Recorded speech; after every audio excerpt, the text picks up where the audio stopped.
de flujo. Y luego también planteamos y platicamos las dos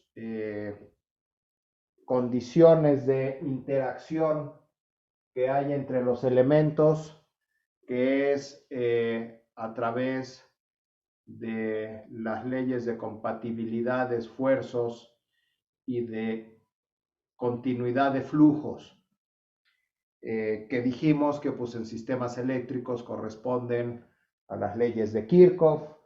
Ya veremos para sistemas hidráulicos y para sistemas mecánicos a qué leyes corresponden.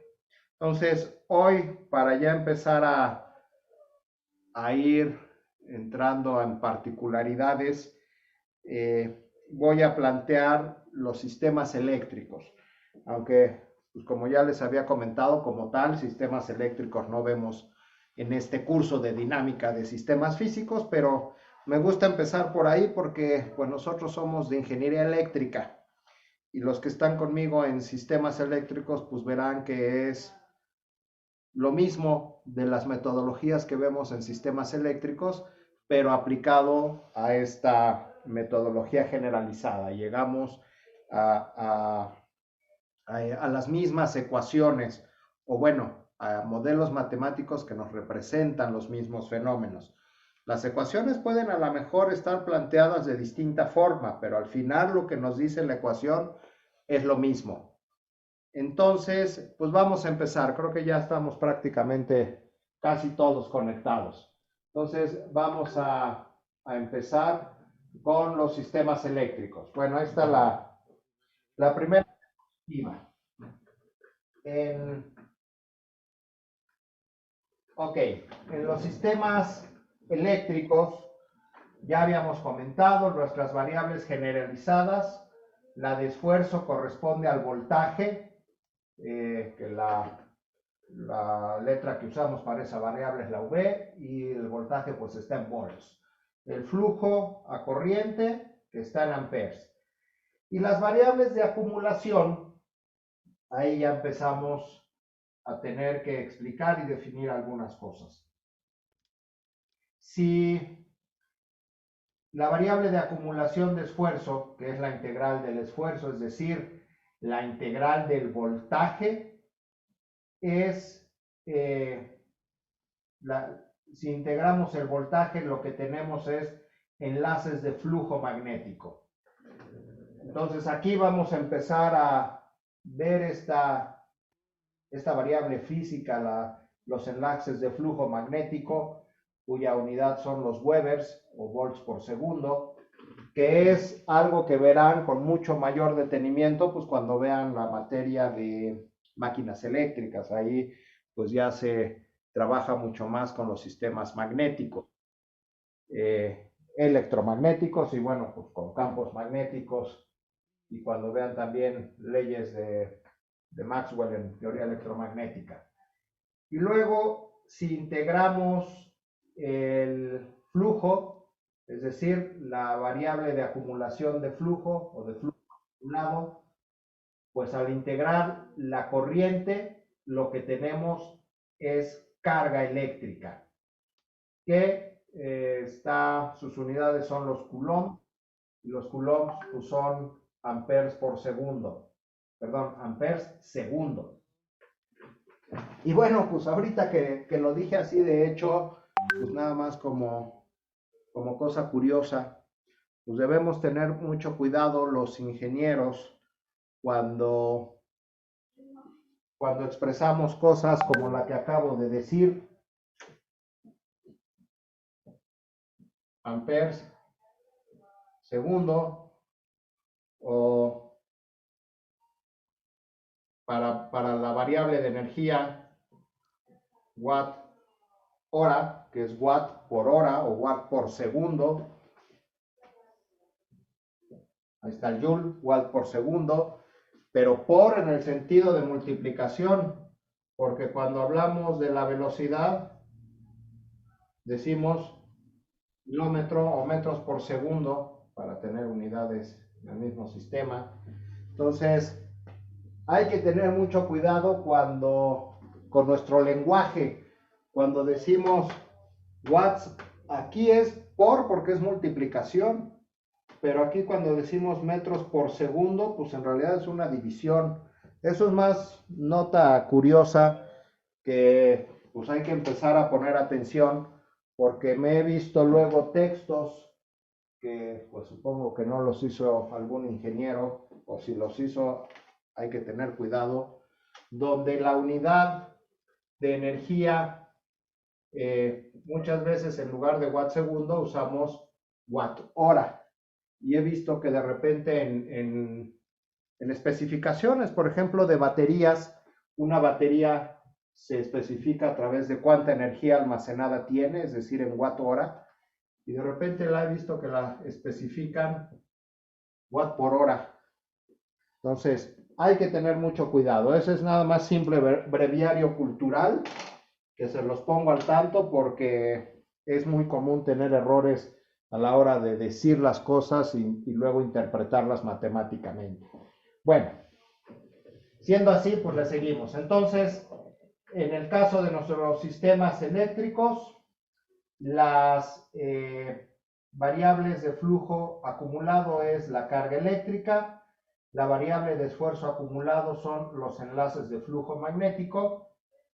Para los enlaces de flujo usamos la letra lambda y la carga eléctrica pues es la Q, donde los enlaces de flujo magnético tienen que ver pues directamente con el flujo magnético por el número de vueltas, que ya eso lo verán con mucho detenimiento, les digo, en las materias de máquinas eléctricas y teoría electromagnética. Pero por aquí empezamos a tener una primera aproximación.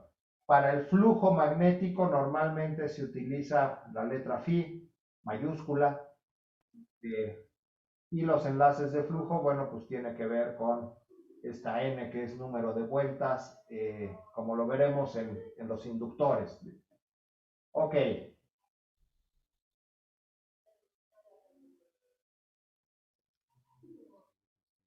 A ver, déjenme irles poniendo mejor dos pantallitas.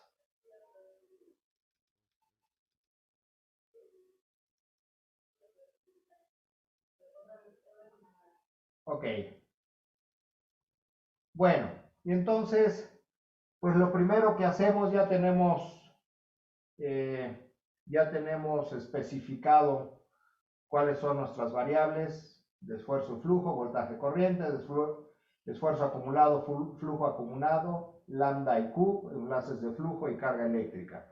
Y entonces vamos a definir el primer elemento que utilizamos en los sistemas eléctricos, que son, bueno, que voy a definir en los sistemas eléctricos, que es el almacenador de esfuerzo, es decir, el inductor. El inductor es el elemento que nos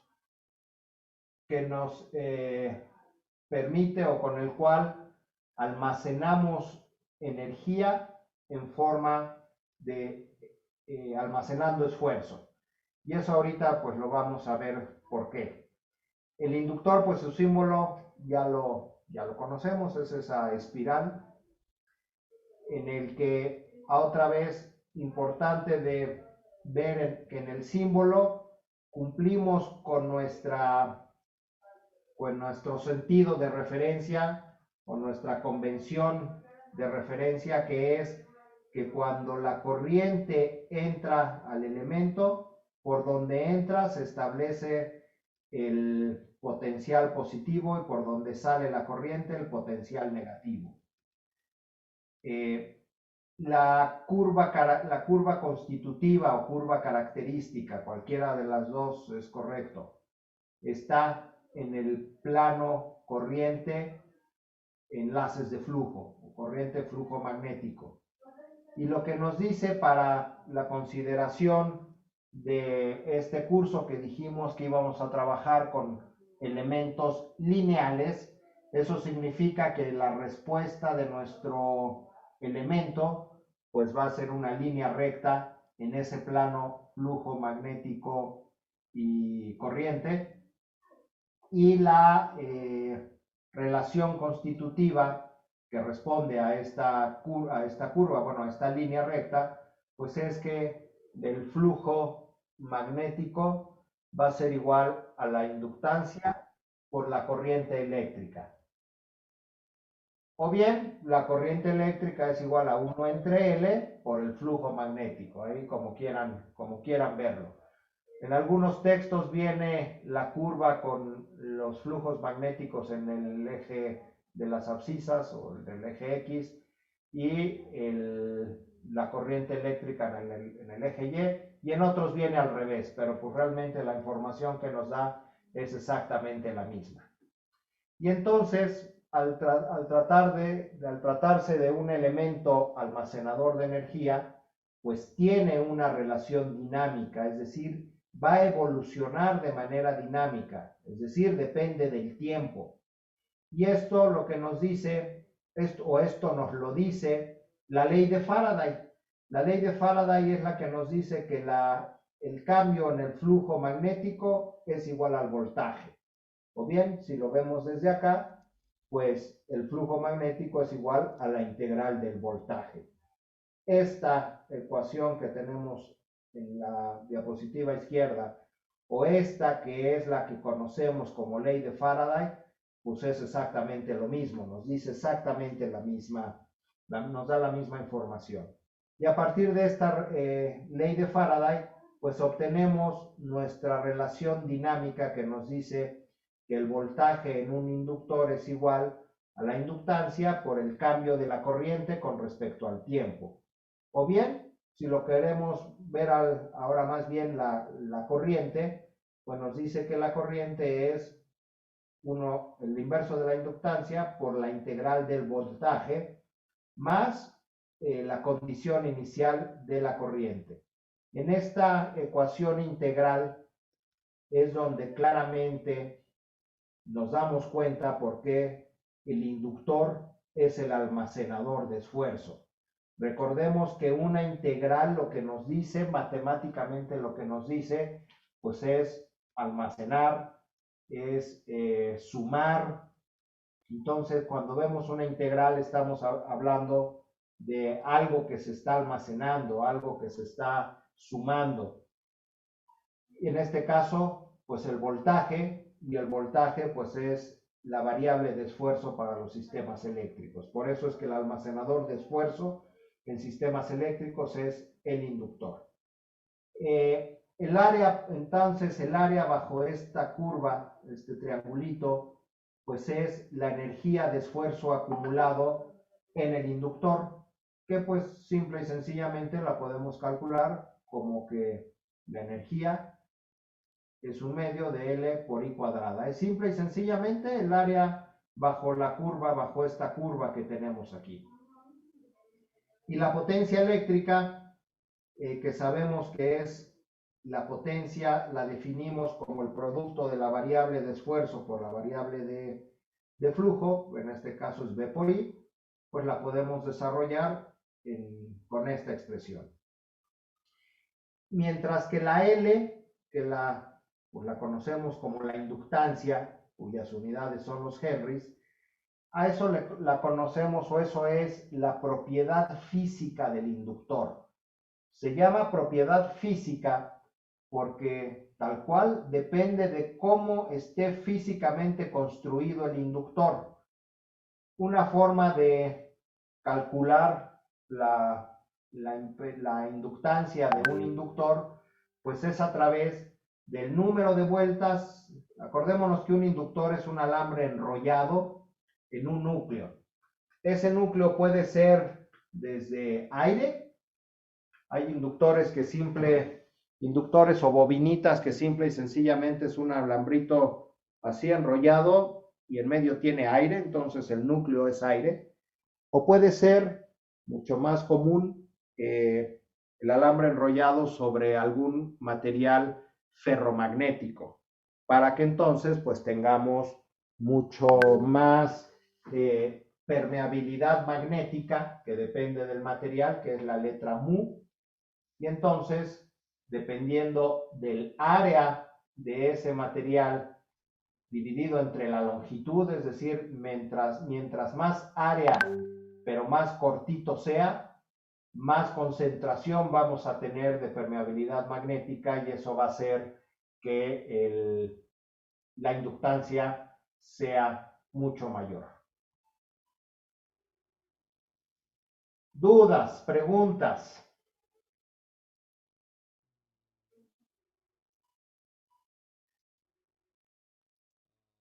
No, profe, todo bien. Todo bien. Bueno, vamos a ver si es cierto. ¿Quién me explica cómo funciona un inductor? De hecho, los que están conmigo en análisis de circuito ya lo platicamos, creo que la semana pasada, pero ya platicamos cómo funciona un inductor. Y eso es, pues, en función de lo que nos dicen esas ecuaciones, nuestras relaciones dinámicas. B de t igual a L por la derivada de la corriente con respecto al tiempo.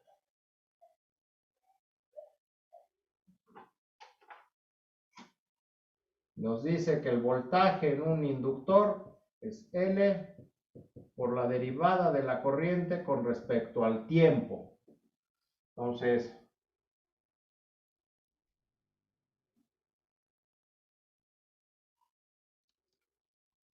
aquí está nuestro inductor.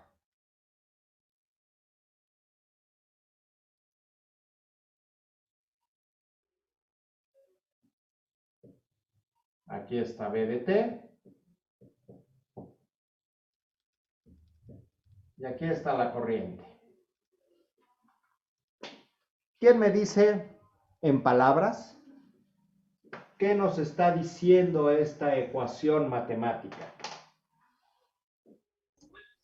Que el voltaje es cero si la corriente si el cambio de la corriente es cero, ¿no? No se usa corriente directa. O sea, si la corriente no cambia, ¿no? Lo que nos dice es que para que se establezca un voltaje en las terminales del inductor, la corriente debe ser una corriente que varía, que cambia. Eso es lo que nos dice esa ecuación.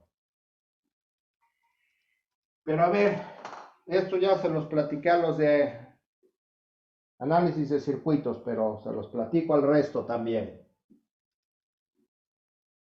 Para hacer un símil, la ingeniería eléctrica es muy fácil hacer el símil con los sistemas hidráulicos.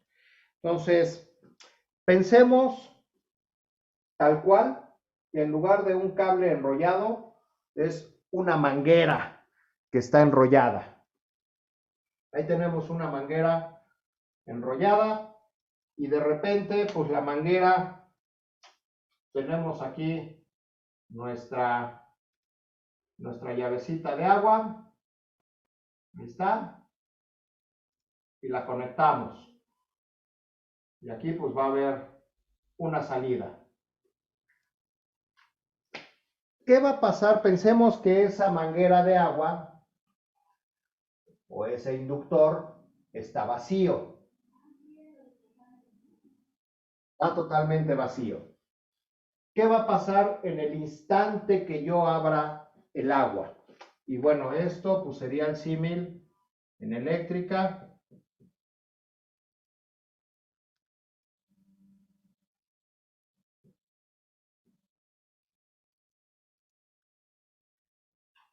Ahí está. Ahí está. Aquí está mi toma de agua y esta es mi llave, que en este caso abrir la llave significa cerrar el circuito. Entonces, ¿qué va a pasar en el momento que yo abra la llave, es decir, cierre el circuito en t igual a 0? Aquí se abre en t igual a 0. ¿Qué va a pasar con el agua en esa manguera? Va a comenzar a fluir. va a comenzar a fluir al interior de la manguera. Pero ¿qué va a pasar aquí en el extremo de la manguera? En el instante que yo abra la llave, va a empezar a salir agua aquí, en el extremo de la manguera, en el otro extremo. Empiezas. No, ¿Profe? Sale aire, ¿no? Empieza a salir aire, empieza el agua que va entrando, pues va a empezar a empujar el aire y va a empezar a ocupar su volumen. Y entonces empieza a salir aire, pero no sale agua. Bueno, en el inductor pasa exactamente lo mismo. En el momento que yo cierro, empieza a haber un flujo de carga eléctrica que empieza a llenar este inductor y empieza a generar un campo magnético aquí, en pedacitos, pero empieza poco a poco a llenar el inductor. Una vez que se llenó la manguera, va a empezar a salir hasta acá. Justo en el instante que no está, todavía no está llena, justo en el instante que abrí la llave y empieza a empujar el agua por aquí. Aquí, como dicen, está saliendo, aquí está saliendo el agua. Déjenme agarrar el plumón, acá están los de colores. Aquí está empezando a salir el agua, perdón, el aire, antes de que salga agua, el aire. Y aquí entonces tenemos presión atmosférica. Y acá en el momento que abrimos la llave, pues vamos a tener la presión del agua. La presión que traiga la tubería del agua. Que si es una casa, pues a lo mejor esta presión, si estoy en la toma del jardín y es una casa de 2 pisos, pues esto está conectado. Esto va a estar conectado seguramente por una tubería a mi tinaco que está por acá arriba. Y entonces, pues la presión del agua, pues depende de la altura del tinaco, pues va a tener una presión a lo mejor de, si es de 2 pisos, pues a lo mejor como de 6 o 7 metros de altura. Eso ejerce una presión, que es lo que vamos a tener aquí. Y aquí entonces se va a establecer una diferencia de presión. Justo en el instante que yo abro el agua, en el momento que ya se llenó, pues esta presión de agua empieza a fluir, a empezar a llenar esto, y llega el momento en el que prácticamente justo aquí, en la punta a la hora de salir, pues vamos a tener, ahora sí, esta presión de agua, y si es presión de agua aquí y presión de agua acá, pues mi diferencia de presión ya va a ser cero, puesto que ya no tengo, o bueno, porque tengo un flujo de agua constante. En el momento en que yo cambie el flujo de agua, que le cierre un poquito o que le abra más, pues otra vez acá va a empujar, acá tengo una presión, aquí le abrí más, entonces va a empujar más, acá va a ser más la presión y va a haber entonces una diferencial de presión. En el inductor pasa exactamente lo mismo. En el momento que yo cierre el switch, lo que va a pasar es que se va a establecer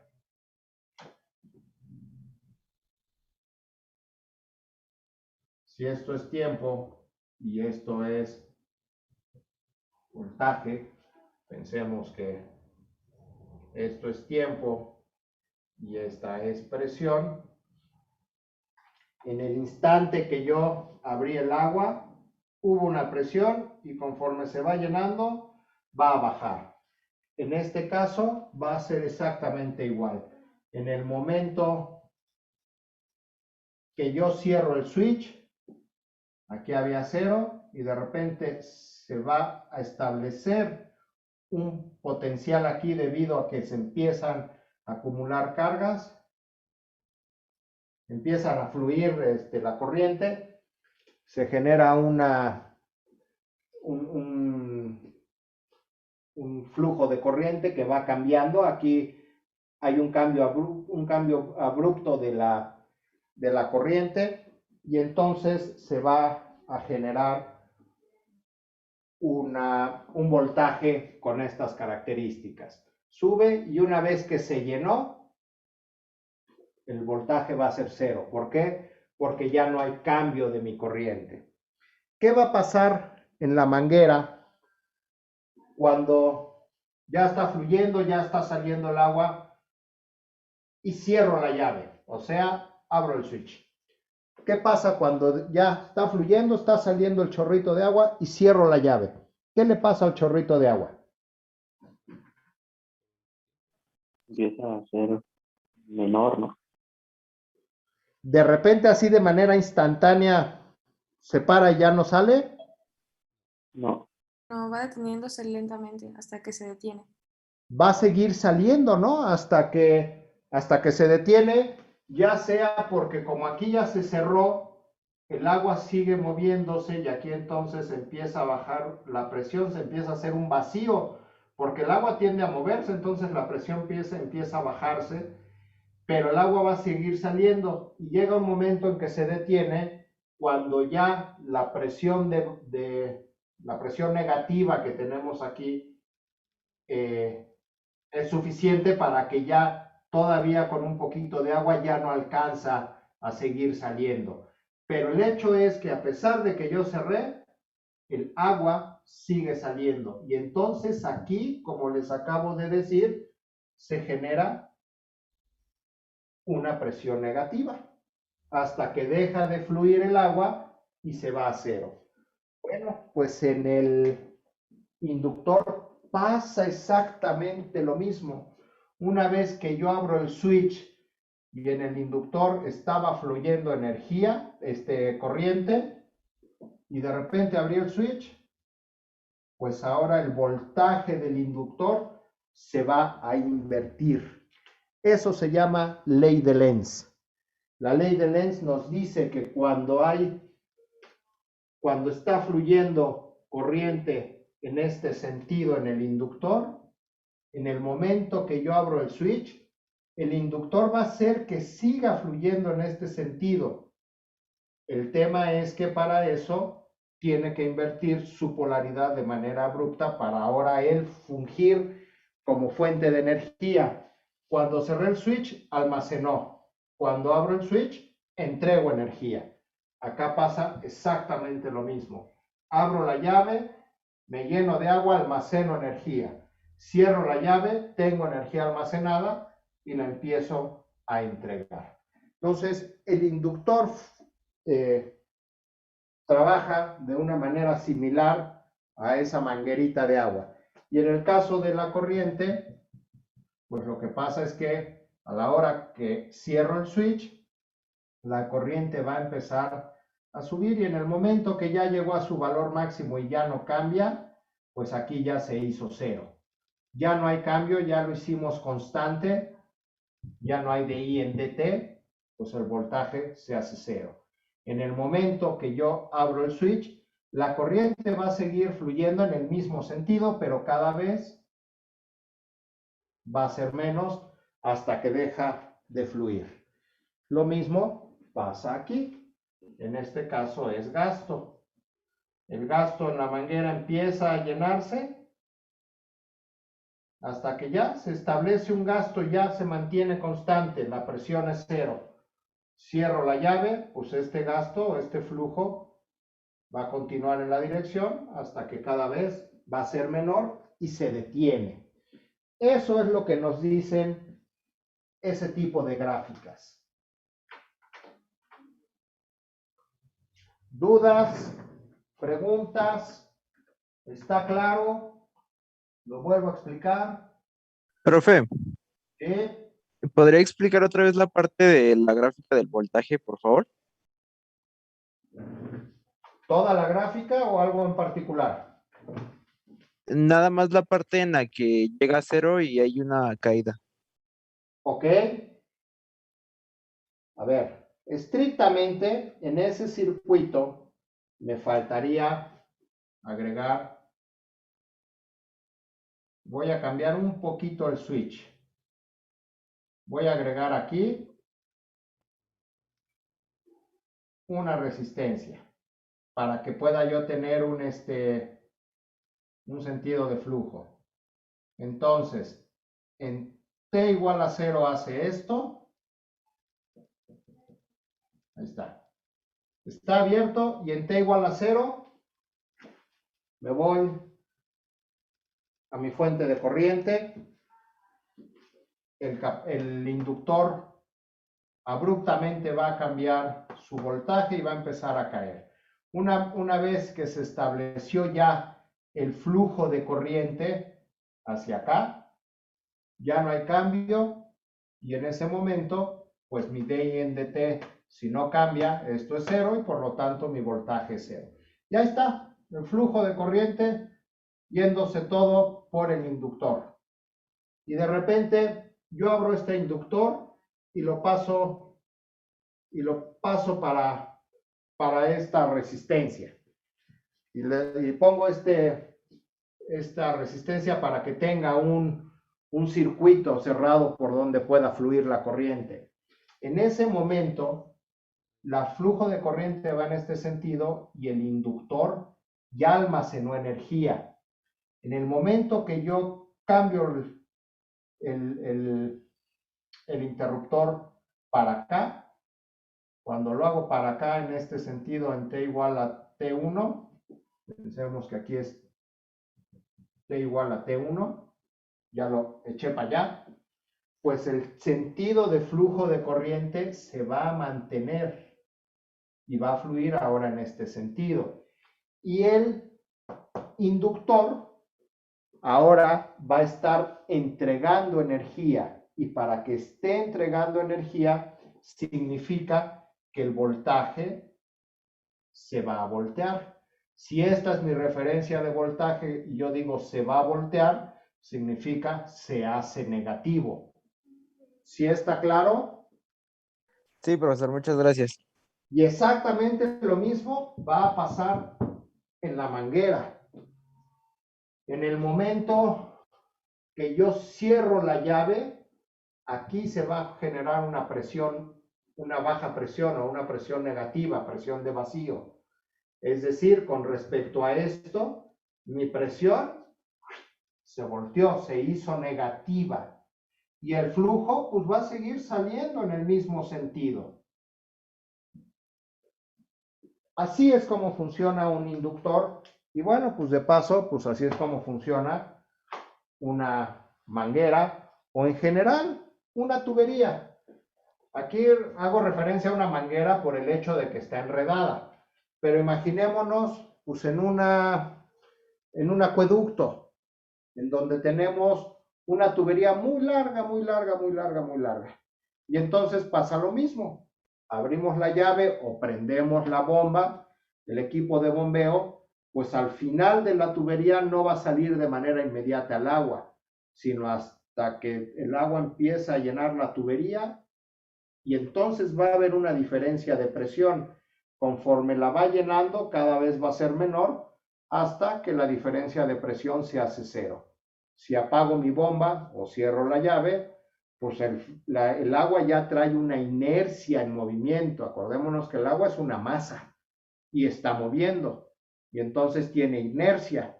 Y pues de repente yo le trato de cerrar, pues la inercia dice, pues a mí me vale, yo me sigo moviendo. Entonces el agua va a seguir moviéndose hasta que aquí se hace un vacío que va a detener esta masa. Y hasta ese momento va a dejar de salir el agua.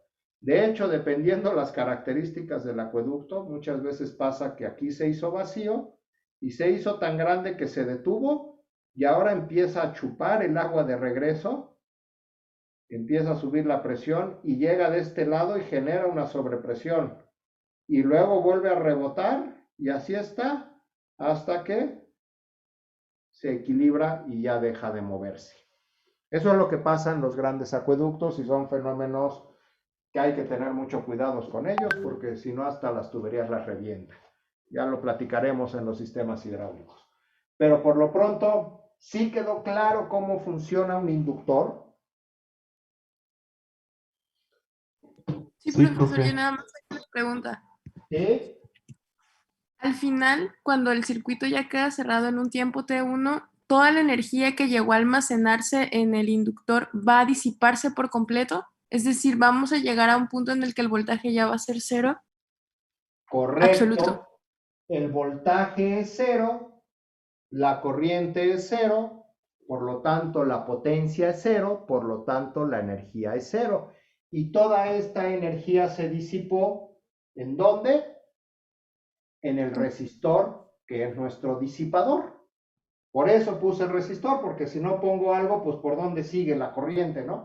Por eso lo puse, para que después toda esta energía, toda esta corriente que empezó a circular ahora de aquí para acá, pues esta se encargó de transformarla en calor a través de la potencia igual a RI cuadrada.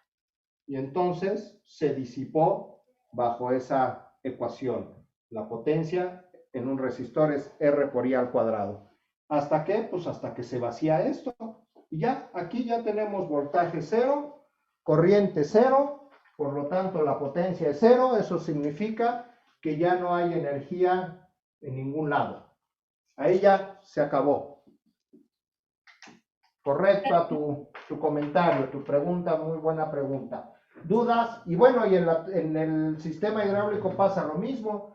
En el momento que ya deja de fluir el agua y ya no hay presión, pues ya tampoco hay potencia hidráulica disponible. ¿Dudas? ¿Más preguntas?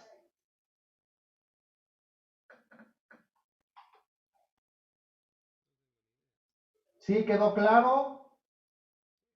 Sí, profesor. Sí, profe. Vale. Bueno, ese fue entonces nuestro inductor, que es nuestro elemento almacenador de flujo, perdón, de esfuerzo. Y entonces, bueno, pues si hay almacenador de esfuerzo, pues dijimos que hay almacenador de flujo, que en este caso, en el caso de los sistemas eléctricos, pues es el capacitor. El capacitor entonces es nuestro elemento que almacena esfuerzo.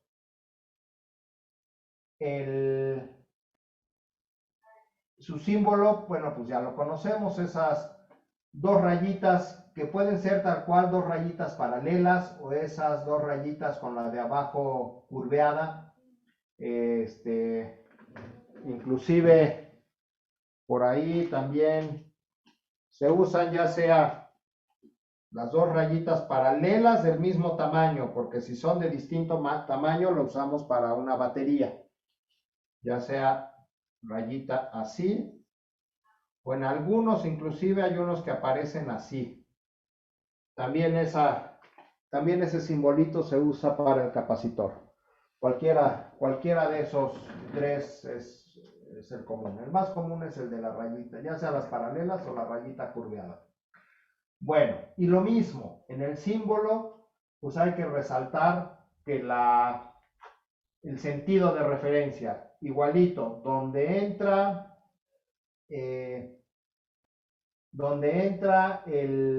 la corriente, es donde se establece nuestra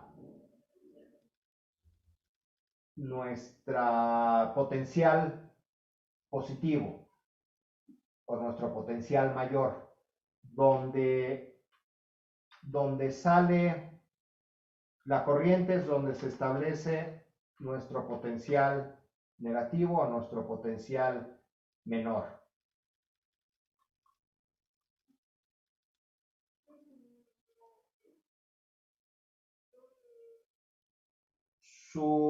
En este caso, su curva constitutiva va a estar en el plano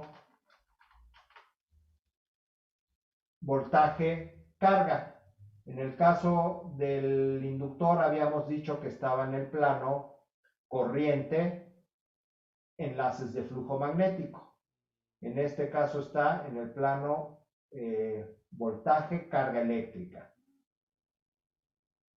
Y su relación constitutiva, es decir, la ecuación de esa recta que tenemos ahí, y la ponemos como recta porque estamos hablando de un capacitor lineal.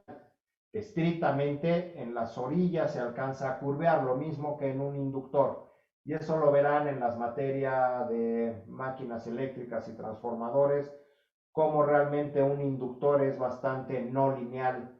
Pero bueno, aquí hacemos la aproximación a la zona donde se comporta como una línea recta. Entonces la relación constitutiva, al ser lineal, la podemos escribir como que la carga eléctrica Q de T es igual a la capacitancia por el voltaje. La relación dinámica, pues que es realmente esta ecuación, es la ecuación que nos define a la corriente. La definición de la corriente es esa, la corriente es el flujo de la carga eléctrica, es decir, la derivada de Q con respecto al tiempo. Acordémonos que una derivada nos expresa, nos representa un cambio con respecto al tiempo, es decir, un flujo de algo. Y entonces, pues simple y sencillamente, si derivamos esta ecuación de aquí arriba, de la relación constitutiva, pues obtenemos esta de acá que nos dice que la corriente en un capacitor es igual a la capacitancia por la derivada del voltaje con respecto al tiempo. O bien, si despejamos el voltaje va a ser el inverso de la capacitancia por la integral de la corriente más las condiciones iniciales, lo que ya se tenía almacenado si es que así era. Y por esta integral, pues es por lo que claramente podemos ver que el capacitor es el elemento que almacena flujo. ¿Flujo de qué? Pues en este caso, flujo de electrones, carga. Nuestra variable de flujo dijimos que en un sistema eléctrico es la corriente. La energía de flujo acumulado, pues lo mismo, es esta área bajo la curva de este triangulito, y entonces pues es muy fácil calcularlo, o bien podríamos usar esta energía, la podríamos calcular a través de integrar esta ecuación de la potencia. Acordémonos que energía es la acumulación de potencia, o directamente, pues simple y sencillamente el área de este triangulito, que es un medio de la capacitancia por B cuadrada. Así de simple.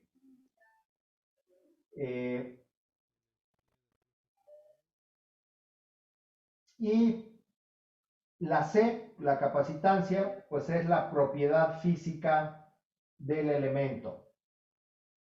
Sus unidades son los faradios y esa se llama igual propiedad física, pues porque depende de cómo está hecho un capacitor. ¿Cómo está hecho un capacitor? ¿Quién me dice? Que ahí está el dibujito, pero ¿quién me dice?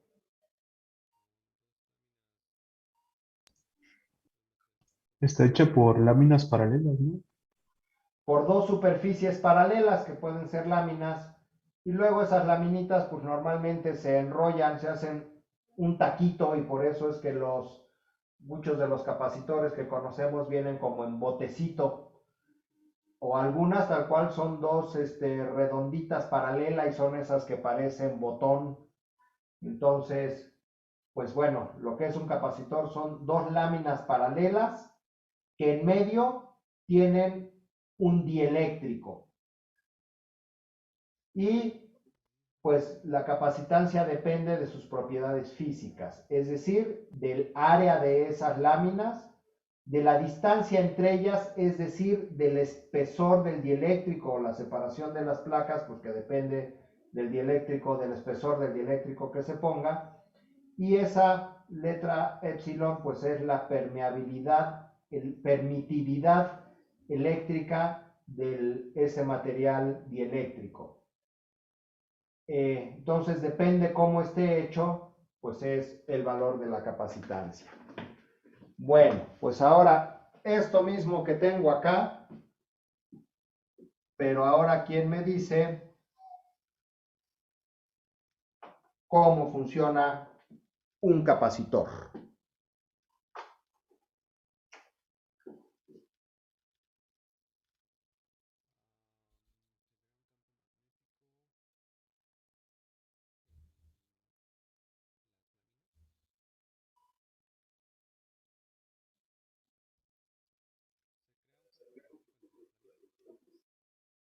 ¿Un campo qué? École. ¿Y eso qué significa? Que ¿Cómo almacena creamos un cargas. campo eléctrico?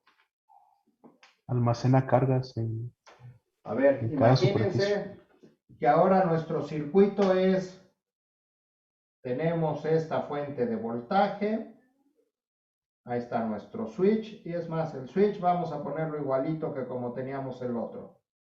Voy a poner aquí después una resistencia para poderlo descargar. Ahí está nuestro capacitor. En T igual a 0 se va para acá, y en T igual a T1 se va para allá. Ahí está. En T igual a 0, yo agarro y le pongo de aquí para acá un voltaje. Ese voltaje, pues lo que va a originar, pues es que empiece a haber un flujo de corriente. Ahí están. El flujo de corriente, es decir, un flujo, bueno, una corriente, es decir, un flujo de carga eléctrica. Y ahí empieza.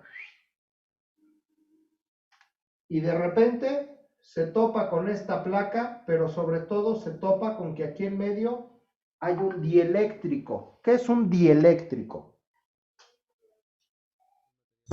Un aislante. Un aislante. Y entonces, si aquí hay aislante, ¿cómo le voy a hacer para que la corriente siga su camino? Por inducción. No, no hay campo magnético. Por fuerza de repulsión. Por fuerza de repulsión. ¿Qué va a pasar? A ver, si la placa estaba desconectada y todo está en equilibrio, pues aquí tenemos cargas positivas y el mismo número de cargas positivas, pues las vamos a tener de negativas.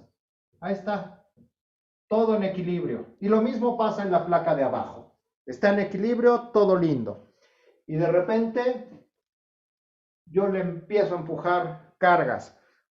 ¿Cuáles son las cargas eléctricas que se mueven? Las negativas. Los electrones, las negativas.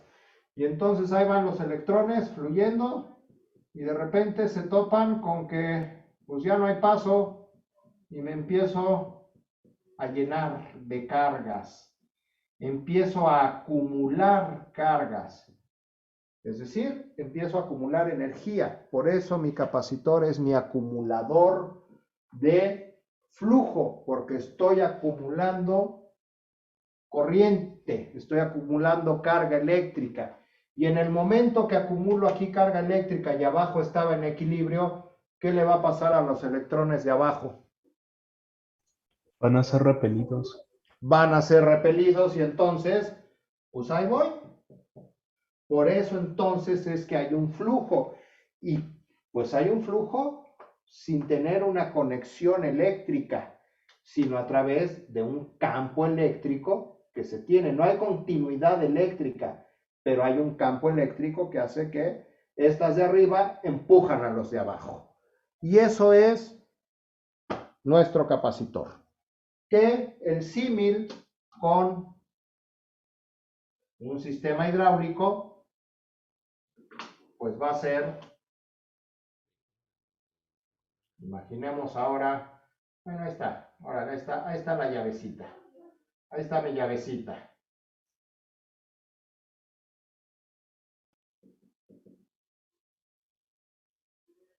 Y aquí tengo un tanque.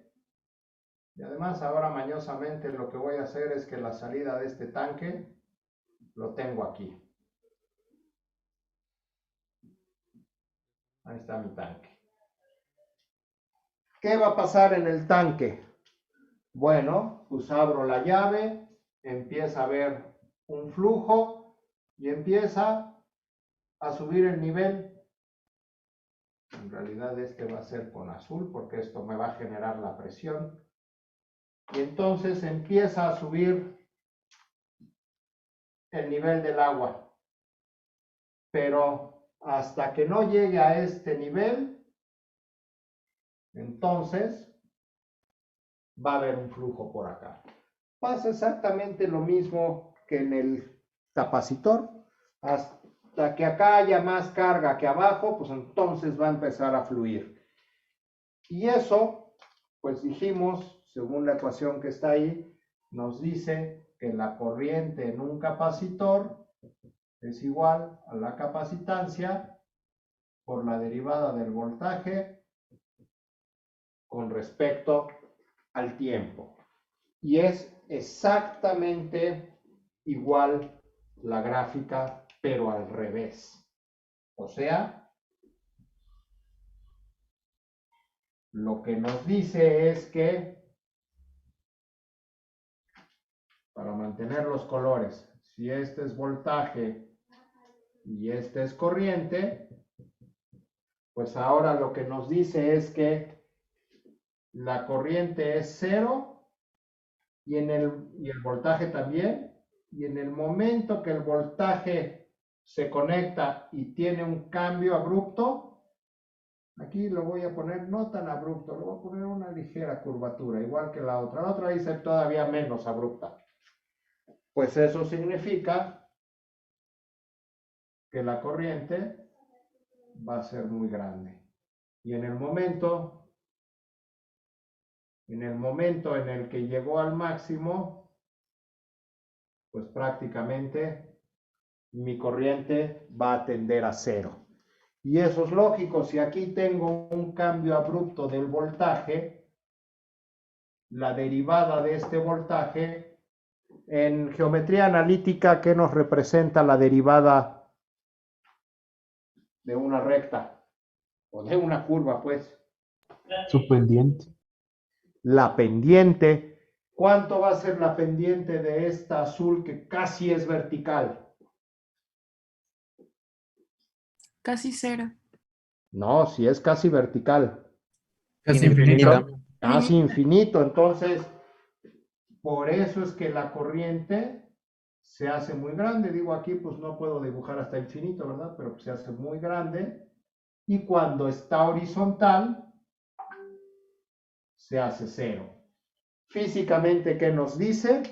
Que en este pequeño espacio de aquí fue el instante en el que yo conecté el switch. O visto desde el punto de vista hidráulico, pues es el momento en el que abrí y ¡fum! Se estableció la presión en el tanque. Hubo el cambio completo en el tanque. Acá es exactamente igual la curva de respuesta que vamos a tener, en donde aquí tenemos presión y tenemos gasto. Y entonces, lo que vamos a tener es que mientras más rápido se llene el tanque, más alto va a ser mi gasto. O al revés, mientras más fuerte sea el gasto, pues más rápido se va a llenar el tanque. Eso pues creo que es evidente. Hasta el momento en el que ya no hay una diferencia de presión. Pensemos, para que no haya una diferencia de presión, pues que este tinaco en realidad no estaba tan arriba. Para que no haya una diferencia de presión, vamos a poner que el tinaco aquí está y que el nivel del agua prácticamente es el de ahí. Ya no hay diferencia de presión. Una vez que se llenó el tanque, llegó al mismo nivel del agua. La presión, cuando hay presión, cuando hay un cambio de presión, el gasto va a ser muy alto. Y cuando ya no hay una diferencia, cuando ya se mantiene, cuando ya no hay cambio, pues el gasto ya deja de haber flujo. Entonces, cuando el capacitor en T igual a T1, vamos a ver ahora T igual a T1, lo desconecto y lo conecto para acá, el capacitor tenía mi flujo de corriente en el capacitor así, y se establece un voltaje así, en el capacitor. Este es capacitor. Y en el momento en el que ahora yo cierro el switch, ¿qué le va a pasar al capacitor? ¿O qué va a hacer ahora ese capacitor con ese resistor? Descargarse. ¿Cómo? Ahora, ¿para dónde va a estar el voltaje o la corriente? En este caso, ¿ahora qué va a pasar? Va a invertirse la dirección de la corriente, ¿no? Ahora, en T mayor que 1, en T mayor o igual que T1, la corriente va a fluir para acá. Es decir, para el otro lado se va a hacer negativa con respecto a cómo venía fluyendo. Y el voltaje en el capacitor va a empezar a disminuir hasta que, igual que en el caso del anterior del inductor, la energía se disipa por completo a través de ese resistor. ¿Sí está claro? Sí, profe, pero tengo una duda.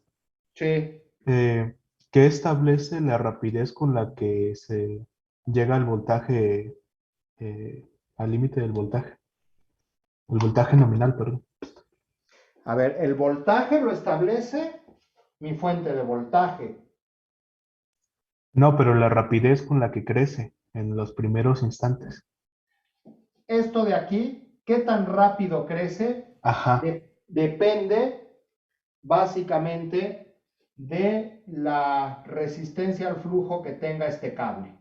Aquí lo exageré pues para ver que no es exactamente vertical. Si fuera exactamente vertical, pues la corriente tiende a infinito. Hay algo que lo limita, que es la resistencia interna tanto de la fuente. La fuente normalmente tiene resistencias internas y el cable, pues al ser un conductor, pues también tiene una resistencia interna.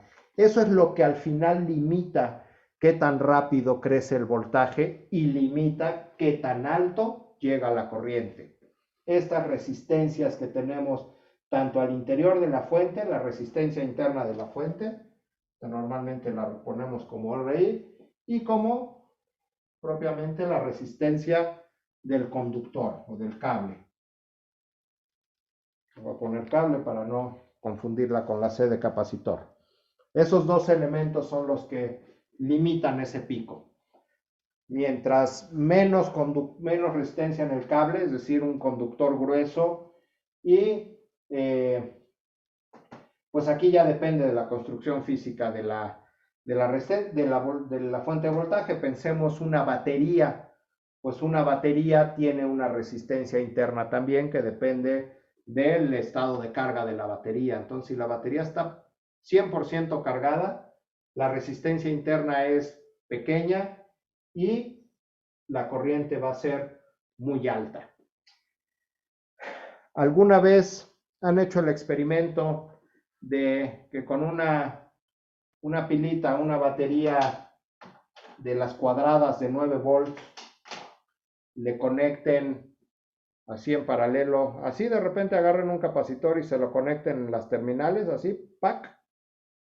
¿Nunca han hecho eso? ¿No lo hicieron? Pues que ahora como todo es virtual, pero si no, háganlo. Agarren una pilita de 9 volts, esa no da toques, y agarren un capacitor, lo más grande que puedan el capacitor en capacitancia. Uno idealmente, pues de 1000 microfaradios o de 220 microfaradios o a 16 volts. Y entonces, pues agarran y lo conectan. ¿Alguien lo ha hecho? Sí. Sí, profe. ¿Y qué pasa? En el instante que hacen esa conexión, Saca chispas. ¿qué es la chispa? ¿O por qué saca chispas? Porque la corriente es muy grande en ese instante. Esto de aquí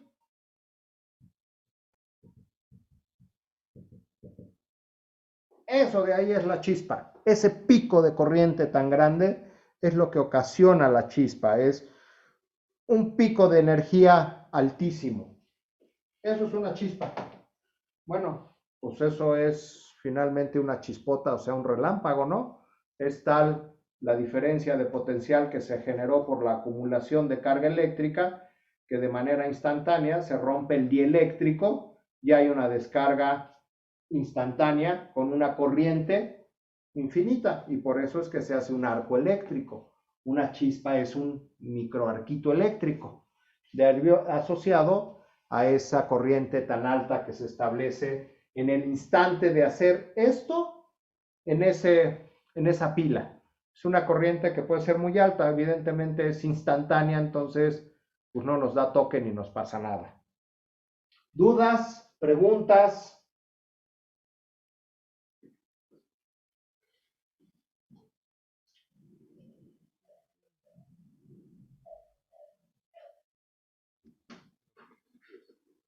¿No? ¿Todo claro o nada claro? Profe, yo tengo otra pregunta en cuanto a los capacitores. ¿Sí? Ya ve que tienen la capacitancia y también dicen el voltaje que soportan. ¿De qué depende el voltaje que soportan? Por ejemplo, aquí en el de las láminas, ¿de qué dependería? El voltaje que soportan depende de qué está hecho el dieléctrico y de cuál es el espesor del dieléctrico. Los dieléctricos, mientras menor voltaje, es más delgadito. Por eso es que un capacitor del mismo valor de capacitancia, pensemos a lo mejor 10 microfaradios a 16 volts, físicamente es más chiquito que uno de 10 microfaradios a 50 volts o a 100 volts, porque el espesor del dieléctrico, del aislante, tiene que ser ligeramente mayor para que soporte esta diferencia de potencial y no se perfore, literalmente, pues se perfora, o como dije hace ratito con el rayo, se rompe el dieléctrico. Eso significa se perfora físicamente y entonces ya hay un arquito eléctrico que permite ya la conducción eléctrica directa, ya no a través del campo eléctrico. De eso depende el voltaje.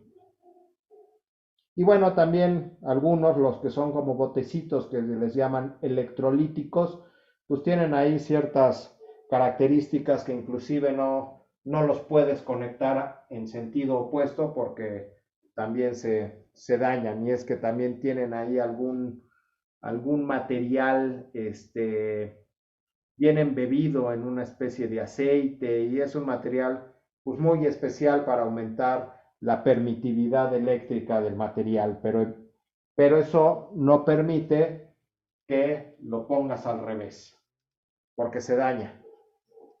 Ok. ¿Dudas? ¿Más dudas? ¿Preguntas?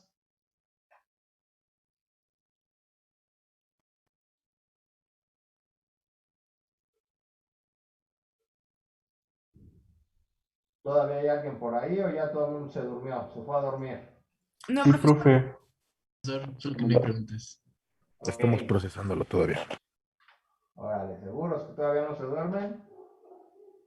No, no. ¿No que no se han dormido o no están seguros de que no se han dormido? Estamos Vamos, aprendiendo. Oh, Acá eso andamos. eso espero.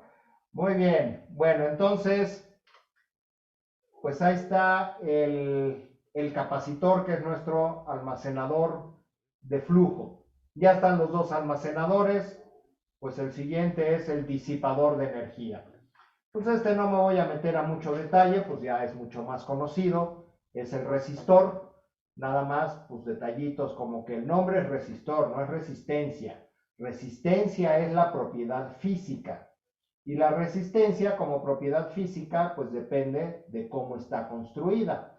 Y una resistencia depende entonces del material que está hecho, que es la resistividad, su longitud y su área. Esas son las características para poder hacer o diseñar una resistencia. Evidentemente, pues lo único que hacemos nosotros es comprarla, ¿verdad? Entonces, pues ya nos pasa como con la leche, que muchos creen que la leche pues se fabrica en una industria y no que sale de una vaca. Bueno, pues también la resistencia no nada más se fabrica, también hay posibilidad de fabricar. Alguna vez tuve que fabricar una resistencia muy especial porque la que vendían en el mercado era carísima. Y dije, pues entonces la fabrico. ¿Y cómo la fabriqué? Pues bajo esa formulita, en el que la resistencia depende de la resistividad. En este caso agarré, creo que la hice con latón. Sí, no me acuerdo si fue bronce o latón. Por ahí en un libro de física busqué cuál era la resistividad del latón, calculé la longitud que necesitaba y el área, y con eso, pues pude hacer la resistencia que necesitaba. Y bueno, pues un resistor tiene una curva constitutiva, ahora sí, en el plano de la corriente con el voltaje, y la relación constitutiva, pues es la bien conocida ley de Ohm, que nos dice que el voltaje es igual a la resistencia por la corriente. Al ser un elemento disipador de energía que no almacena energía, pues por lo tanto no tiene una relación dinámica. Su respuesta no depende del tiempo. En el caso del resistor,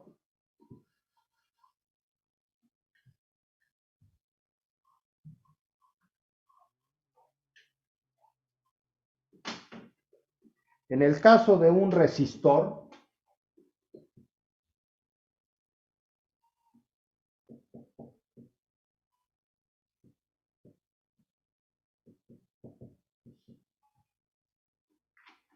en el instante, y lo mismo, este es mi voltaje en el resistor y este es mi corriente, y otra vez, abusados, ahí en el símbolo del resistor se ve claramente el sentido de referencia por donde entra la corriente es mi potencial positivo y por donde sale es negativo. Entonces, en el instante que yo cierro el switch, y aquí sí lo voy a poner abrupto, y se establece mi voltaje de la fuente, pues la corriente va a ser exactamente igual. La diferencia es que, bueno, pues la amplitud va a ser B entre R. Pero la forma es igualita. ¿Por qué? Porque no es un elemento que almacena energía, no tiene una evolución en el tiempo, por lo tanto no tiene una derivada, no tiene una integral. Y esto significa que es un disipador, en el que, como lo dice ahí, pues la potencia disipada pues es R por I al cuadrado o 1 entre R por B cuadrada. Y bueno, pues en el caso de la energía, pues va a ser un medio de B por I o un medio de R por I al cuadrado. Ok. ¿Dudas? Yo creo que ahí, pues no creo que haya mucho más dudas, ¿no? Pues eso es mucho más. Yo creo que ya lo han trabajado y lo han conocido mucho más a un resistor. Pero bueno, ¿dudas?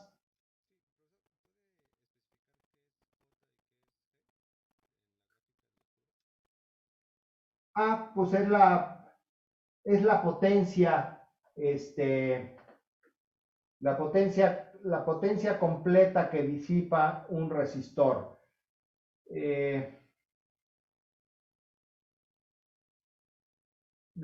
Eso tiene que ver básicamente con el sentido,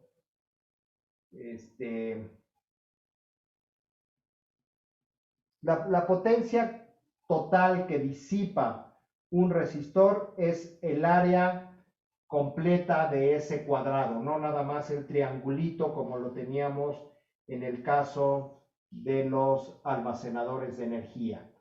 En el caso del resistor, es la potencia está dada por el área bajo todo ese cuadradito que está ahí. Un triángulo es G, el otro triángulo es J, que pensando en un elemento lineal como es el resistor, pues van a ser igualitas. En el texto que uso para esto, que ahí viene en la primera clase, el WellStat, ahí es una metodología generalizada, pero generalizada también a sistemas no lineales, y entonces ahí ya hay ciertos cambios. Por eso es que la trabaja o la divide en G y en J. En este caso, al tratarse de un elemento lineal, la potencia global la podemos ver tal cual como el área del cuadrado completo, que es RI cuadrada o 1 entre R por B cuadrada. Ok. Bueno, entonces ya vimos los dos disipadores, el resistor.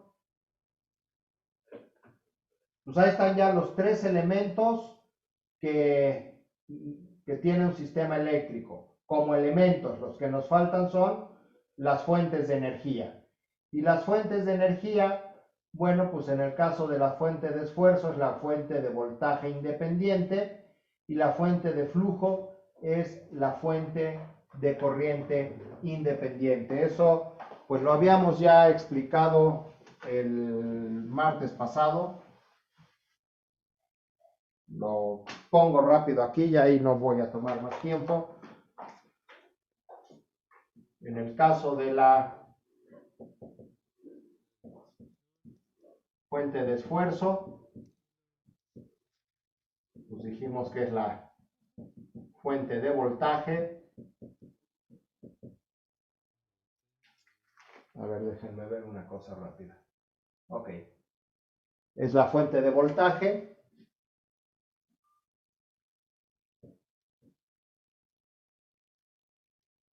Y pues básicamente lo que nos dice es que en el plano corriente, o bueno, pues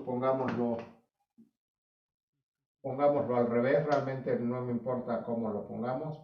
Voltaje con respecto a corriente, ¿cómo pusimos el del resistor para mantenerlo igual? Espérenme tantito. Ah, no, al revés, corriente, voltaje. Es exactamente lo mismo, acostumbrémonos a entender las gráficas ya sea así o al revés. Lo que nos dice es que una fuente de voltaje independiente va a mantener el voltaje a un valor preestablecido sin importar cuál es la corriente que se establezca o que fluya en el circuito. Y en el caso de la fuente de flujo, que es una fuente de corriente,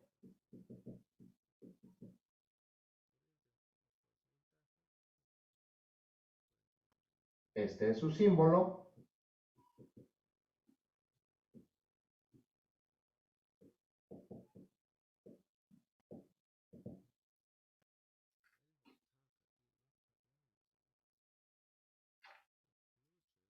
Y lo que nos dice una fuente de corriente en ese mismo plano, corriente-voltaje, pues es que una fuente de corriente nos va a entregar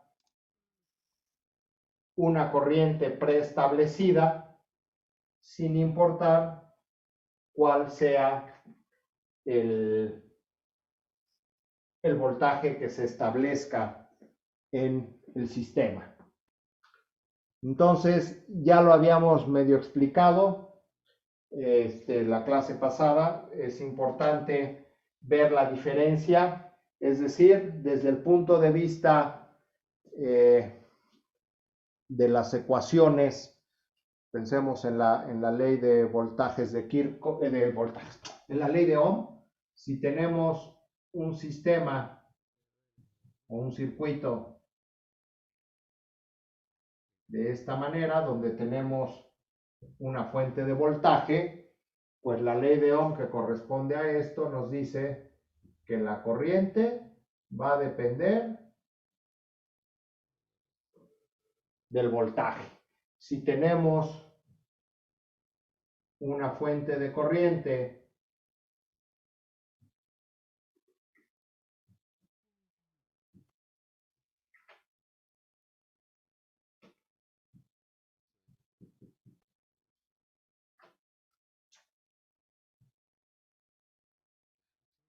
vamos a ponerla acá, aquí, poner mi B.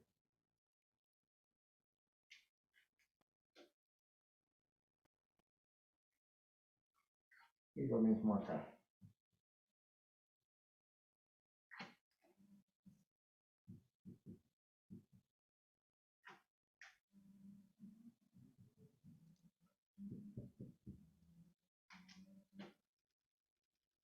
Y en este caso, pues la ley de Ohm nos dice que el voltaje que se va a establecer en el sistema, en este caso nuestro sistema es una simple resistor, pues va a ser R por I.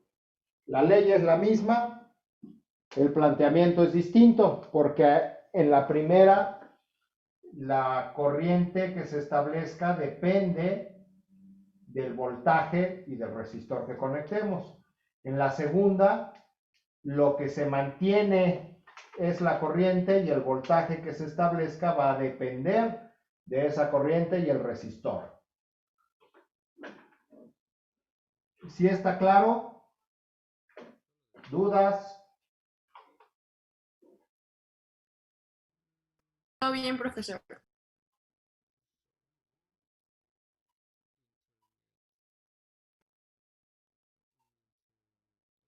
Ok.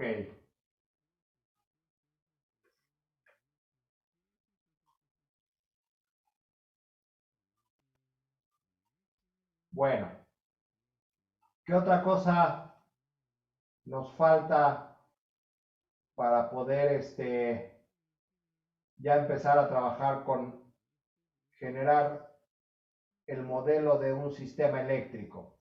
Ya están definidos los elementos, ya están definidas las fuentes. ¿Qué me falta? Ah, bueno, pues de hecho, ahí están. Pensé que era en otra diapositiva. Bueno, pues lo que me falta es las restricciones de interconexión, que son básicamente las leyes de Kirchhoff. En el caso de la ley de compatibilidad de esfuerzos es la ley de voltajes de Kirchhoff, que nos dice que la suma de voltajes alrededor de un lazo o trayectoria cerrada es cero.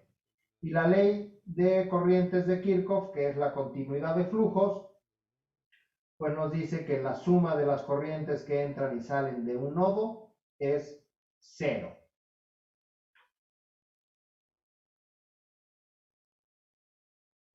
Bueno, entonces ya tenemos todo definido. Elementos, fuentes y restricciones de interconexión. Y ahora sí, la pregunta del millón, ¿qué hacemos con ello? Bueno, pues para ahora sí entrar ya como tal a la metodología, pues la mejor manera que encontré fue pues ya poner literalmente un ejemplo o un ejercicio. Así es que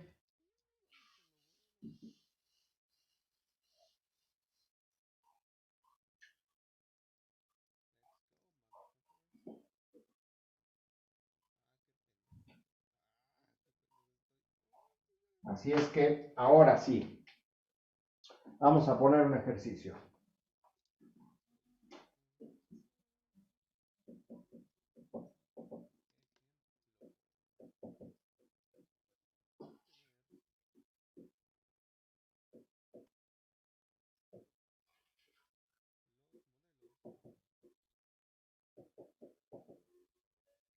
Obtener los modelos matemáticos, lo pongo en plural.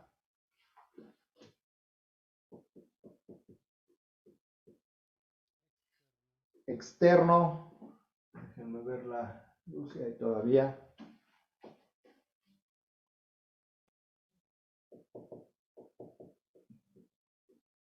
Externo e interno.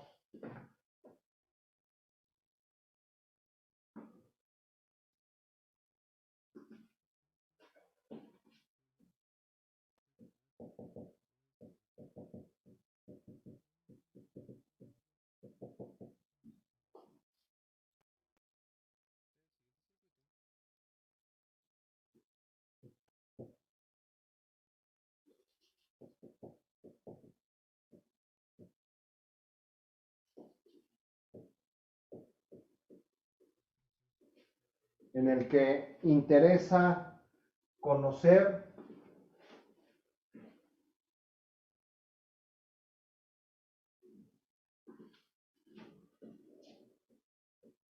y L1, BC y L2 y B R2.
Bueno, vamos a ponerle.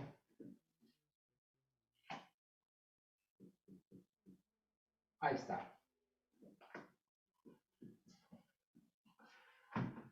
Ahí está.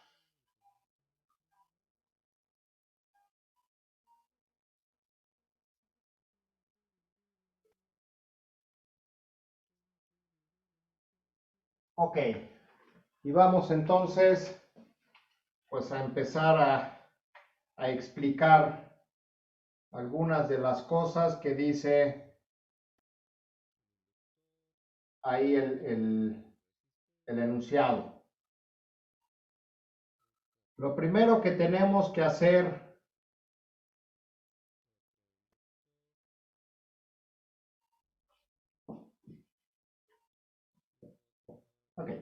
Lo primero que tenemos que hacer en cualquier problema de ingeniería, así sea tan simple como este circuito eléctrico, lo primero que hay que hacer es entender qué es lo que queremos, qué es lo que nos piden, o cuál es la necesidad que se tiene. Y en este caso, bueno, pues como dice ahí, obtener los modelos matemáticos, en plural, externo e interno, del siguiente circuito en el que interesa conocer IL1, BC, IL2 y BR2. Bueno, lo primero, ¿qué queremos decir con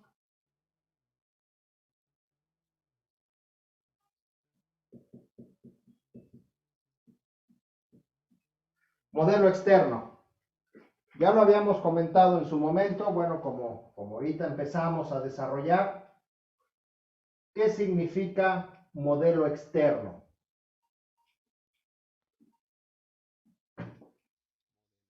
Una respuesta a la salida, ¿no? ¿Una qué? Una respuesta a la salida. ¿Una respuesta a la salida? Bueno, evidentemente, pues sí tiene que ver con salidas. Y luego, bueno, pues ya que comentaste eso, ¿qué es la salida aquí? También ya habíamos comentado algunas cosas. Ahorita no me apura que no me contesten correctamente, pero empecemos a interactuar, porque si no siento que están dormidos.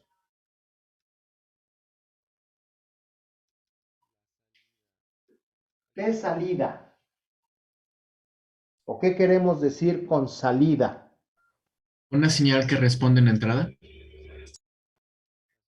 Una señal que responde a la entrada. Bueno, Pues en realidad todo el circuito, todo nuestro sistema va a responder a una entrada. ¿Cuál es la entrada? ¿Un voltaje? El voltaje. En este caso, la entrada es el voltaje, nuestra fuente de excitación. Esta va a ser nuestro voltaje, nuestra entrada. ¿Y la salida? ¿También sería un voltaje? Sería, bueno, lo que quisiéramos conocer en cierto elemento. Lo que queremos conocer. En este caso no hay una salida, hay 4 salidas. ¿Qué nos interesa conocer? IL1, BC, IL2, BR2. Entonces, hay múltiples salidas. Y la salida de un sistema, eso es importantísimo que lo entendamos, es lo que nos interesa conocer. Desafortunadamente, en muchos libros nos ponen esto y nos ponen como salida. Aquí, típicamente como en los libros, pues diríamos, este es mi voltaje de salida. ¿Por qué? Pues porque es el que está hasta la derecha. No, entendamos como salida la variable de interés. Salida significa ¿qué queremos conocer? Bueno, aquí ya no los están diciendo IL1, BC, IL2 y BR2, porque es un ejemplo. Pero ya en la vida de ingeniería, pues cuando nos dicen como ingenieros, nos tenemos nosotros mismos que hacer la pregunta, bueno, ¿y de esto qué es lo que más me importa conocer? ¿Esto? O a lo mejor lo que me importa es el capacitor, o a lo mejor lo que me importa es el inductor. Bueno, ahí ya depende de para qué voy a usar este circuito. Lo mismo pasa con los sistemas hidráulicos y con los mecánicos. En un sistema hidráulico a lo mejor lo que me importa es la presión en el tanque o el nivel de agua en el tanque o el flujo en la tubería. Pues ahí ya depende. Entonces, salida significa qué nos interesa conocer. Aquí en este caso hay 4 salidas. Eso ya lo iremos viendo. Ahorita lo ponemos. Ahorita lo especificamos todo eso. Bueno, y modelo externo, habíamos dicho que es una ecuación diferencial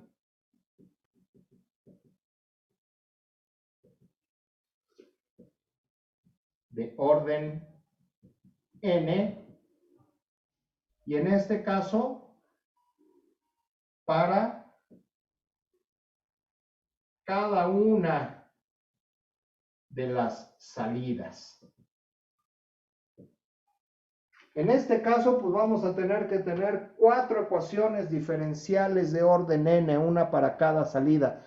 Como es un ejemplo y es el primero con el que quiero explicar toda la metodología, lo vamos a hacer. Nos vamos a llevar lo que resta de clase y seguramente la que entra haciendo este ejercicio, para que expliquemos todo detalladamente. Modelo interno. Modelo interno, habíamos dicho que es el que conocemos como modelo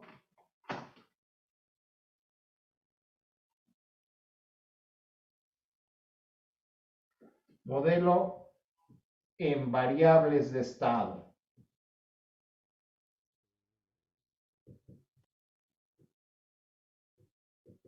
Y esto que dice ahí variables de estado, pues lo estuvimos platicando en la clase anterior, que es la que nuestras variables de estado tienen que ver con esas variables generalizadas de los elementos y que los que acumulan energía y que la derivada, y bueno, ya lo vamos a ver, pero para empezar a poner sobre la mesa.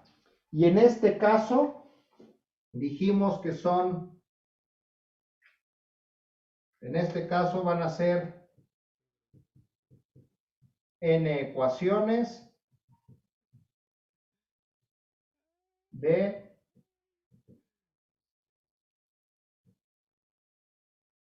primer grado. Para generar un modelo, habíamos dicho, de la forma, que de hecho es un modelo matricial, x punto igual a x más b de u y y. Esta también podría ser vector cx más d de u, donde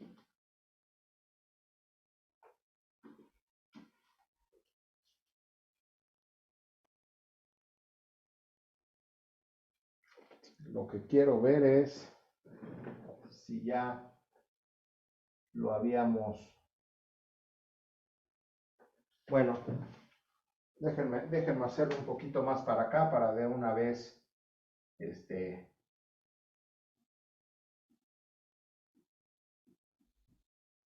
tener espacio para describirlas.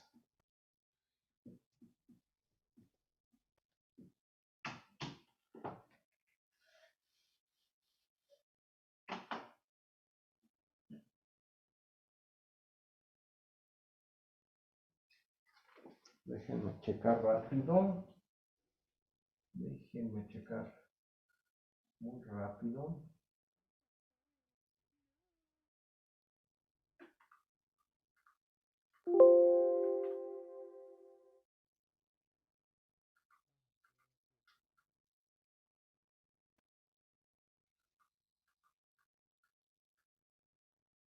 Quiero revisar sí, justo hace 8 días ya lo habíamos puesto. A ver, se los pongo aquí. Aquí están, donde dijimos que X es nuestro vector de estados de variables generalizadas o variables asociadas a la X son a la energía, son variables asociadas a las variables de acumulación, perdón. X está asociada a variables de acumulación, X punto a variables de generalizadas. Ya veremos en la metodología cómo las vamos definiendo. Y es nuestra salida, U es nuestra entrada. Entonces, vamos a ponerlo ya nada más por no dejar. X, esto tiene que ver, son nuestras variables de estado, como lo puse ahí.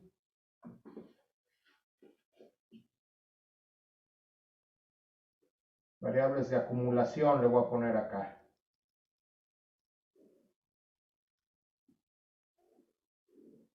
X punto, por lo tanto, son nuestras variables o nuestro vector.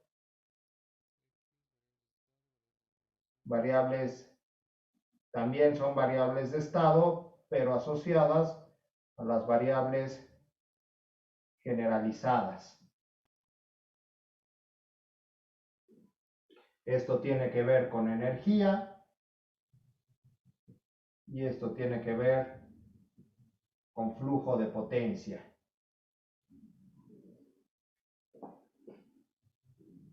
U es vector de entradas. Vector de entrada. Esto tiene que ver con las fuentes de energía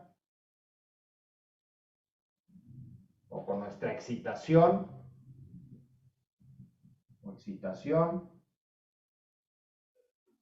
Y vector de salidas,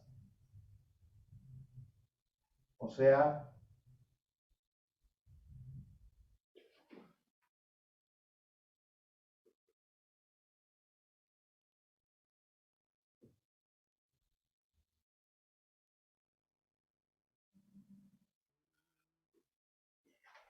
variables de salida o variables de interés, o lo que a veces conocemos o le decimos nuestra respuesta, ¿no?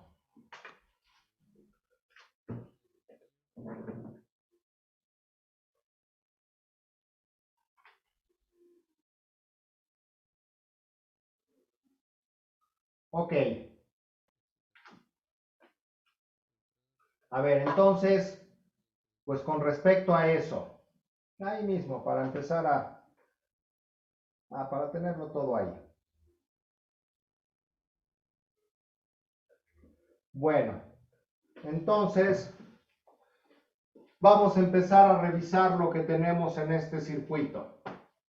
Lo primero que nos encontramos de aquí para allá, nada más para tener un orden, pues lo primero que nos encontramos, ¿qué dijimos que es esto que está aquí? Esta VDT. La entrada. Nuestra entrada o fuente de voltaje. Lo primero que nos topamos es una fuente de voltaje, o sea, entrada. O sea, esta U de T. Esta U es esta de aquí.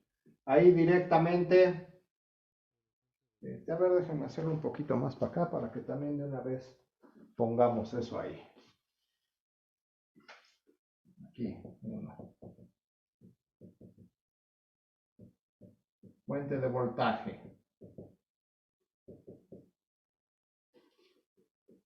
Es nuestra entrada y por lo tanto es nuestra U de T. Ahí está, ya alcanzó. Luego tenemos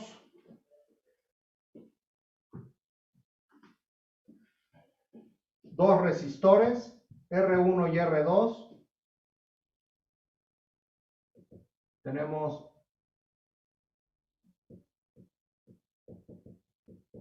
bueno, ¿qué dijimos que eran los resistores? ¿Qué tipo de elementos son? Dos disipadores. O sea, los resistores R1 y R2. Y luego tenemos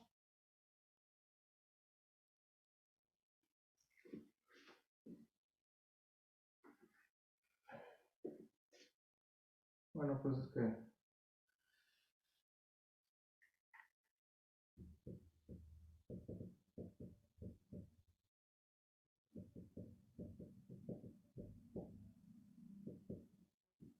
disipadores.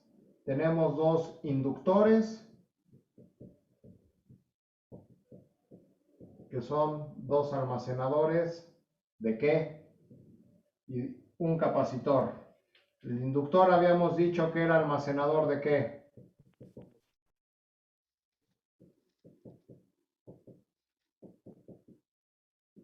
De flujo y de esfuerzo.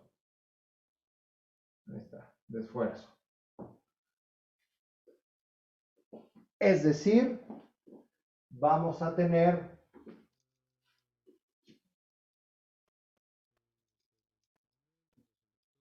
tres elementos almacenadores. Y eso es muy importante tenerlo muy claro. Porque además, bueno, en realidad tenemos tres elementos almacenadores y una característica muy importante es que ya no se pueden combinar entre ellos. Es decir, este inductor y este inductor no lo puedo hacer uno solo a través de un equivalente de decir es que este está en serie con este. No, no está en serie porque aquí en medio hay un resistor y aquí hay un capacitor. Entonces yo no podría combinarlos. Diferente que a lo mejor yo tuviera otro inductor aquí y bueno, estos dos sí están conectados en paralelo, lo podría considerar como uno solo. Entonces, esto es muy importante en el sentido de decir, tenemos tres elementos almacenadores que no se pueden simplificar.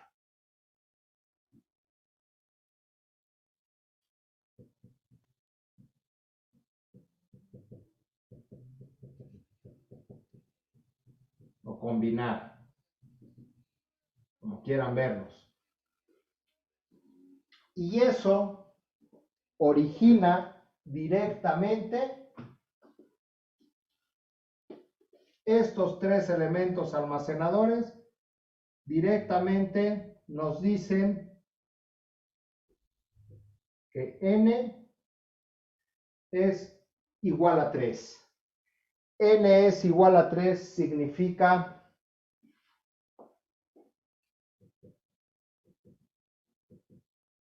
sistema de tercer grado.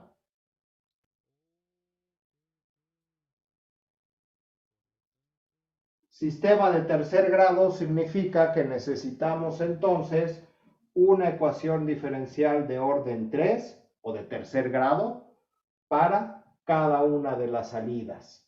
O bien vamos a necesitar en variables de estado un modelo que vamos a generar con 3 ecuaciones de primer grado en una ecuación matricial como esta que tenemos acá. Entonces, eso es importantísimo, que tenemos un sistema de tercer grado.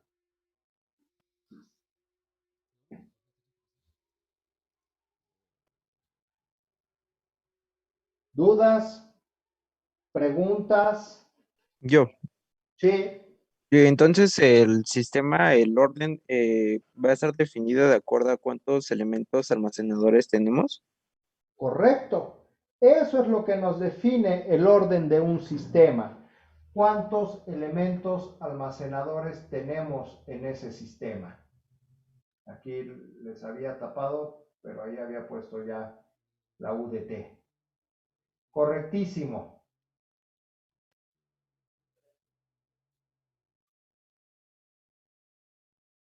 Eso es muy importante porque es lo primero que tenemos que identificar, que es un sistema de tercer grado. Eso nos va a llevar a que vamos a tener un vector de variables de estado de orden 3, es decir, 3 variables de estado. Esto significa también 3 variables de estado.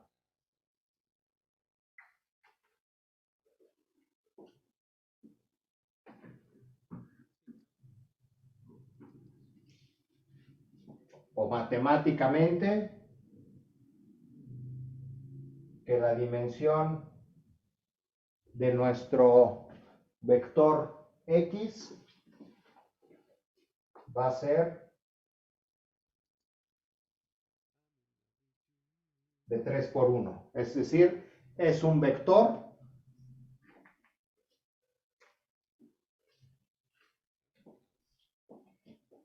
estos dos también son vectores, no le puse, pero también es vector. Estos dos de aquí también son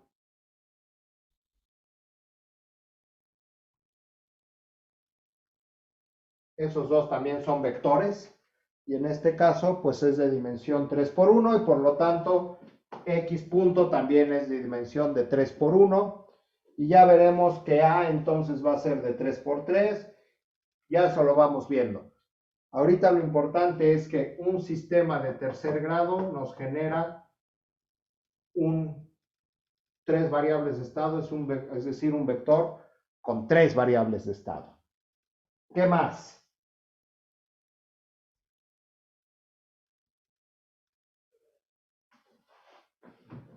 ¿Dudas? ¿Preguntas?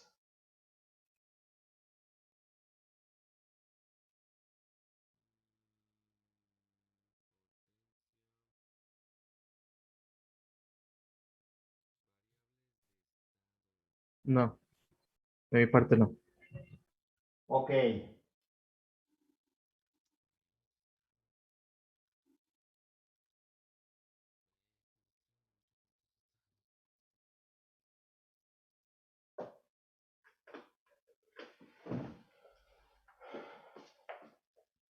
Es que ya no me cabe el pizarrón. Lástima. Bueno, aquí mismo tenemos tres elementos almacenadores que no se pueden simplificar. Y esto también, al ser tres elementos almacenadores, vamos a tener tres ecuaciones dinámicas. Y al tener en total 5 elementos, 2, 4, 5 elementos, déjenme ver dónde ponemos eso. Bueno, aquí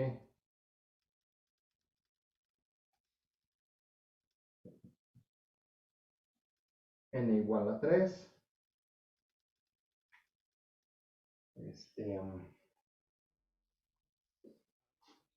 Esto de aquí son también tres ecuaciones dinámicas.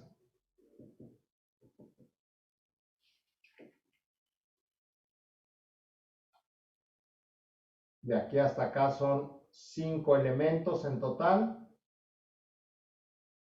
Y estos son 5 ecuaciones como le pusimos, es que a veces pongo constitutivas o a veces le pongo, déjenme regresarme acá, ¿sí? Relaciones constitutivas o ecuaciones constitutivas.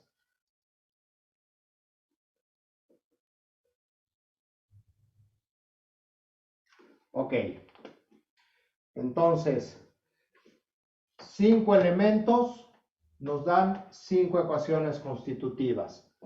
3 elementos almacenadores que no se pueden combinar nos dan 3 ecuaciones dinámicas. Y por lo tanto,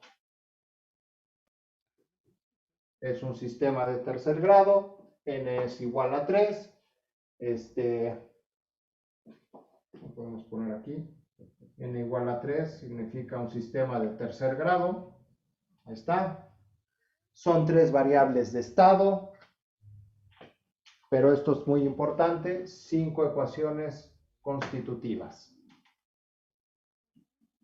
Ahí está. Ahí tenemos, pues básicamente plasmada toda la primera parte que tenemos que ver en un en este circuito, en este sistema.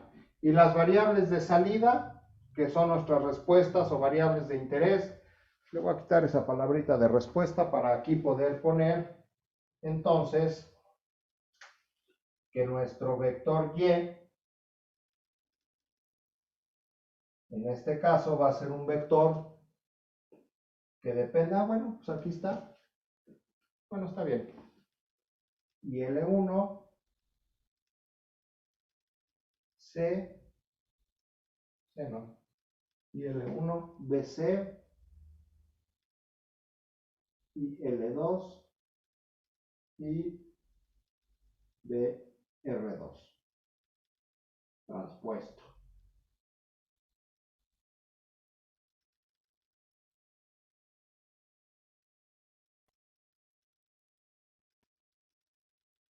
Ahí está. Entonces nuestro vector de salida va a estar directamente relacionado con va a ser este vector. Y nuestra excitación pues nos dice que entonces U va a ser igual a B de T.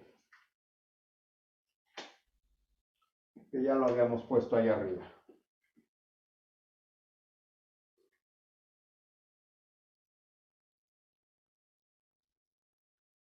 Ahí está. Ahora sí, creo que ya está toda la información que podemos sacar del planteamiento del ejemplo, del planteamiento del problema.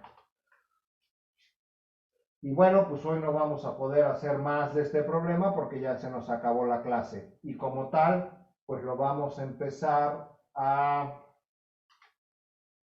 resolver, ya entrar directamente al modelo la próxima clase. Pero antes de irnos, ¿alguna duda pregunta?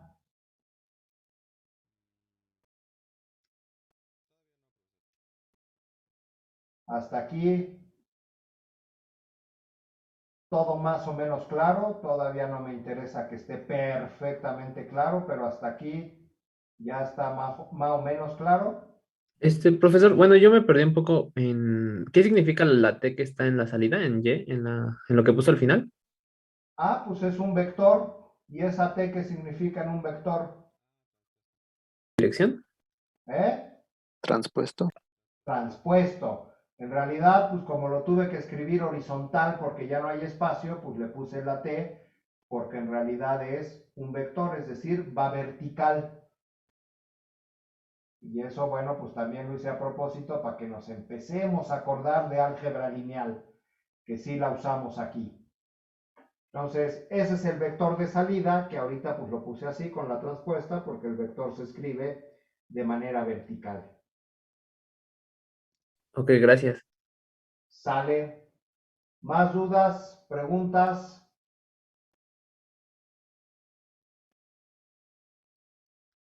Profe, ¿hay alguna serie que podamos resolver? Ahorita todavía no. Imagínate que ahorita les deje una serie. No, ¿cómo cree? Eventualmente sí, espero que puedan resolver la serie que les deje de hacer modelos matemáticos, porque de hecho, pues con eso evalúo. Pues yo espero que logren hacerla. Pero ahorita ni nos preocupemos por eso, sí lo vamos a hacer en su momento. Ok, ¿alguna otra pregunta?